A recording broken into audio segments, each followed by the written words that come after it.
যান্ত্রিক ত্রুটি দেখা দিলে বিমানটি জনবিরল এলাকায় নেওয়ার চেষ্টা করেন পাইলট, বলছে আইএসপিআর। বিকট শব্দের পর নারিকেল গাছ ভেঙে ভবনে ধাক্কা দেয় বিমানটি। মাইলস্টোনে বিমান বিধ্বস্ত, আহতদের দেখতে বার্ন ইনস্টিটিউটে বিএনপি মহাসচিব। জানাবো উত্তরায় বিমান বিধ্বস্ত, নেতাকর্মীদের ক্ষতিগ্রস্ত পরিবারের পাশে দাঁড়ানোর আহ্বান তারেক রহমানের। এবং সর্বশেষ জানাবো ফরিদপুরে প্রতিবন্ধী শিশু ধর্ষণের দায়ে একজনের মৃত্যুদণ্ড। শুনছিলেন সংবাদ শিরোনাম, এবারে বিস্তারিত। যান্ত্রিক ত্রুটি দেখা দিলে বিমানটি জনবিরল এলাকায় নেওয়ার চেষ্টা করেন পাইলট, বলছে আইএসপিআর। রাজধানীর উত্তরায় মাইলস্টোন স্কুল অ্যান্ড কলেজ ক্যাম্পাসে বাংলাদেশ বিমান বাহিনীর প্রশিক্ষণ বিমান বিধ্বস্তের ঘটনায় 19 জন মারা গেছেন ও 164 জন আহত হয়েছেন। এক বিজ্ঞপ্তিতে এ তথ্য জানিয়েছে আন্তঃবাহিনী জনসংযোগ পরিদপ্তর। বিজ্ঞপ্তিতে আইএসপিআর জানায়, বাংলাদেশ বিমান বাহিনীর FT-7BGI যুদ্ধ বিমান নিয়মিত প্রশিক্ষণের অংশ হিসেবে দুপুর 1:06 ঢাকার কুর্মিটোলার বাংলাদেশ বিমান বাহিনী ঘাঁটি AK খন্দকার থেকে উড্ডয়নের পর যান্ত্রিক ত্রুটির সম্মুখীন হয়। আন্তঃবাহিনী জনসংযোগ পরিদপ্তর জানিয়েছে, দুর্ঘটনা মোকাবেলা এবং বড় ধরনের ক্ষয়ক্ষতি এড়াতে ওই বিমানের ফ্লাইট লেফটেন্যান্ট মোহাম্মদ তৌকির ইসলাম বিমানটিকে ঘনবসতি এলাকা থেকে জনবিরল এলাকায় নিয়ে যাওয়ার সর্বাত্মক চেষ্টা করেছিলেন। দুর্ভাগ্যবশত বিমানটি ঢাকায় দিয়াবাড়িতে মাইলস্টোন স্কুল অ্যান্ড কলেজের একটি ভবনে অনাকাঙ্ক্ষিত দুর্ঘটনায় বিধ্বস্ত হয়েছে। আইএসপিআর বলেছে, এই আকস্মিক দুর্ঘটনায় বৈমানিক সহ 19 জন নিহত এবং 164 জন আহত হয়েছেন। আহত সবাইকে বিমান বাহিনীর হেলিকপ্টার সহ অ্যাম্বুলেন্সে সম্মিলিত সামরিক হাসপাতাল এবং নিকটস্থ হাসপাতালে প্রয়োজনীয় চিকিৎসার জন্য দ্রুত স্থানান্তর করা হচ্ছে। অনাকাঙ্ক্ষিত এই দুর্ঘটনায় বাংলাদেশ বিমান বাহিনীর গভীরভাবে মর্মাহত এবং হতাহতের সর্বাত্মক চিকিৎসা সহ সার্বিক সহযোগিতা তৎপর রয়েছে। আইএসপিআর আরও জানায়, বিমান বাহিনী প্রধান সরকারি সফরে দেশের বাইরে থাকায় সহকারী বিমান বাহিনী প্রধান, বিমান বাহিনীর ঊর্ধ্বতন কর্মকর্তা ও উদ্ধারকারী দল দুর্ঘটনাস্থল উপস্থিত হয়েছেন। সেনাবাহিনী প্রধান, প্রিন্সিপাল স্টাফ অফিসার, সশস্ত্র বাহিনী বিভাগ সহ সামরিক বাহিনী এবং ঊর্ধ্বতন সরকারি কর্মকর্তারা দুর্ঘটনাস্থল উপস্থিত ছিলেন। সেনাবাহিনী, বিমান বাহিনী, পুলিশ, র্যাব এবং ফায়ার সার্ভিস দুর্ঘটনাস্থলে উদ্ধার তৎপরতা চালিয়ে যাচ্ছে এবং পরিস্থিতি উত্তরণের সর্বাত্মক চেষ্টা করছে বলেও জানিয়েছে আইএসপিআর। এছাড়াও দুর্ঘটনার কারণ উদ্ঘাটনের জন্য ইতোমধ্যে বিমান বাহিনী একটি উচ্চ পর্যায়ে তদন্ত কমিটি গঠন করা হয়েছে বলে জানিয়েছে আইএসপিআর। বিকট শব্দের পর নারিকেলের গাছ ভেঙে ভবনে ধাক্কা দেয় বিমানটি। মাইলস্টোন স্কুল অ্যান্ড কলেজে প্রশিক্ষণ বিমানটি ভেঙে পড়ার পর আশপাশ থেকে ছুটে এসেছিলেন অনেকে। তবে দুর্ঘটনার সময় ঘটনাস্থল থেকে মাত্র 50 গজ দূরে ছিলেন কলেজটির নিরাপত্তা কর্মী আকবর হোসেন। তিনি মাইলস্টোনে কী ঘটেছিল তার বর্ণনা দেন। তিনি বলেন, দুর্ঘটনার সময় 5ম থেকে 8ম শ্রেণীর ছুটি হয়। শিক্ষার্থীরা কেবল বের হচ্ছিল। এ সময় হঠাৎ বিকট শব্দের পর 3তলা ভবনের সামনে নারিকেল গাছ ভেঙে ভবনে ধাক্কা দেয় বিমানটি। সঙ্গে সঙ্গে আগুন ধরে যায়। আকবর হোসেন বলেন, 3তলা ভবনের নিচতলা মাটির নিচে, সেখানে ক্লাস হয় না। বিমানটি সেখানে ঢুকে পড়ে। স্কুল ভবন থেকে 100 গজের মধ্যে মোহাম্মদ জৈমত আলীর এক্সকাভেটর মেরামতের গ্যারেজ, সেখানে চালক আপন আহমেদ কাজ করছিলেন। উড়োজাহাজ খুব নিচু দিয়ে উঠতে দেখে তারা দুজনে কিছুটা অবাক হয়েছিলেন।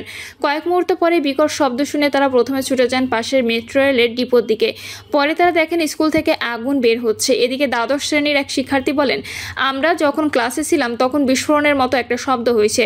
আমরা কেউ বুঝতে পারিনি প্রথমে। তারপর হঠাৎ যখন সবাই দৌড়াদৌড়ি ছোটাছুটি করলো, তারপর স্যার আসলেন, বললেন পুরো বিল্ডিংয়ে আগুন ধরে গেছে। তারপর থেকে ফায়ার সার্ভিস। আগুন নেভাতে বেশি সময় লাগেনি, কিন্তু ভেতরে অনেক মানুষ ছিল, ছোট বাচ্চারা ছিল, ওদেরকে বের করতে অনেক সময় লাগে বলেন তিনি। রাজধানীর উত্তরার দিয়াবাড়ি এলাকায় মাইলস্টোন কলেজে বাংলাদেশ বিমান বাহিনীর একটি প্রশিক্ষণ বিমান বিধ্বস্তের ঘটনায় এখনও পর্যন্ত 19 জন নিহত হওয়ার খবর পাওয়া গেছে। আহত হয়েছেন শিক্ষার্থী সহ অর্ধশতাধিক মানুষ। মাইলস্টোনে বিমান বিধ্বস্ত, আহতদের দেখতে বার্ন ইনস্টিটিউটে বিএনপি মহাসচিব। রাজধানীর উত্তরায় মাইলস্টোন স্কুল অ্যান্ড কলেজ ক্যাম্পাসে বাংলাদেশ বিমান বাহিনীর প্রশিক্ষণ বিমান বিধ্বস্তের ঘটনায় 19 জন মারা গেছেন এবং 50 জন আহত হয়েছেন। দুর্ঘটনায় আহতদের দেখতে জাতীয় বার্ন ইনস্টিটিউটে এসেছে বিএনপি মহাসচিব মির্জা ফখরুল ইসলাম আলমগীর। প্রত্যক্ষদর্শীরা জানান, উত্তরার মাইলস্টোন স্কুল অ্যান্ড কলেজ ক্যাম্পাসে বিমানটি বিধ্বস্ত হয়েছে। কলেজের জনসংযোগ কর্মকর্তা শাহ বুলবুল বলেন, বিদ্যালয় শাখার ক্যান্টিন লাগোয়া একটি ক্লাসরুম বিমান বিধ্বংসে ক্ষতিগ্রস্ত হয়েছে। নিরাপত্তা বাহিনী পুরো এলাকা ঘিরে রেখেছে। কলেজ কর্তৃপক্ষকেও ঘটনাস্থলে যেতে দেওয়া হচ্ছে না। জানা গেছে, দুর্ঘটনার সময় মাইলস্টোন স্কুল ও কলেজ 1ম শ্রেণী থেকে 7ম শ্রেণীর ক্লাস চলছিল। হচ্ছিল। হঠাৎ বিমান বিধ্বস্ত হওয়ায় শিক্ষার্থীরা দিশেহারা হয়ে পড়ে। অনেক শিক্ষার্থী কান্নায় ভেঙে পড়ে। কেউ কেউ আশপাশের রুম থেকে দৌড়ে মাঠে ছুটে যায়। ঘটনার খবর ছড়িয়ে পড়তেই অভিভাবক স্বজনরা ছুটে আসেন সন্তানদের খোঁজ নিতে। কলেজের প্রবেশপথে ও আশপাশে উদ্বিগ্ন অভিভাবকদের দীর্ঘ সারি তৈরি হয়। এদিকে সামাজিক যোগাযোগ মাধ্যমে ছড়িয়ে পড়া ভিডিওতে ধোঁয়ার কুণ্ডলী আকাশে উঠতে দেখা গেছে। ভিডিওতে দুর্ঘটনাস্থলে শিক্ষার্থী ও সাধারণ মানুষকে ছুটাছুটি করতে দেখা যায়। উত্তরায় বিমান বিধ্বস্ত, নেতাকর্মীদের ক্ষতিগ্রস্ত পরিবারের পাশে দাঁড়ানোর আহ্বান তারেক রহমানের।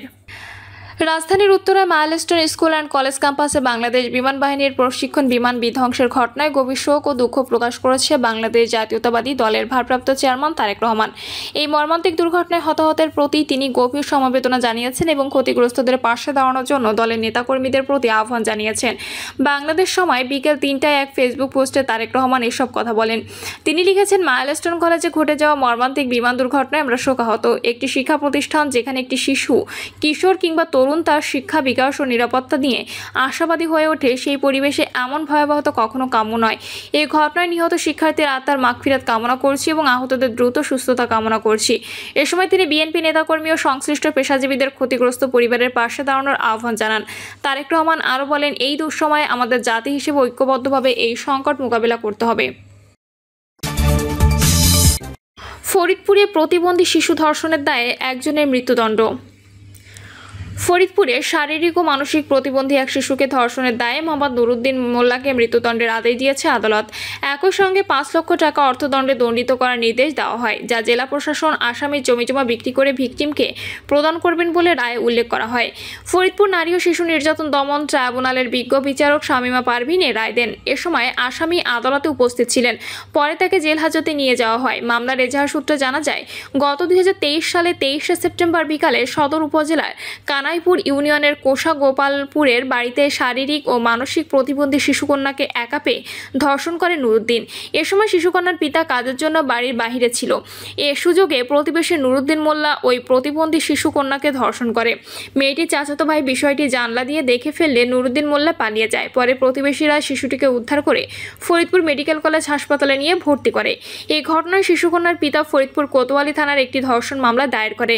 রায়ের বিষয়ে ফরিদপুর নারী ও শিশু নির্যাতন দমন ট্রাইব্যুনালের পিপি অ্যাডভোকেট গোলাম রব্বানী ভূঁইয়া রতন জানান, ফরিদপুর জেলার নারী ও শিশু নির্যাতন দমন ট্রাইব্যুনালের বিজ্ঞ বিচারক মৃত্যুদণ্ডে দণ্ডিত করার আদেশ দেন এবং একই সঙ্গে 5 লাখ টাকা অর্থদণ্ডে দণ্ডিত করা হয়, যা জেলা কালেক্টর আসামির জমিজমা বিক্রি করে ভিকটিমকে প্রদান করেন। আদালতে আমরা সর্বোচ্চ বিচার পেয়েছি।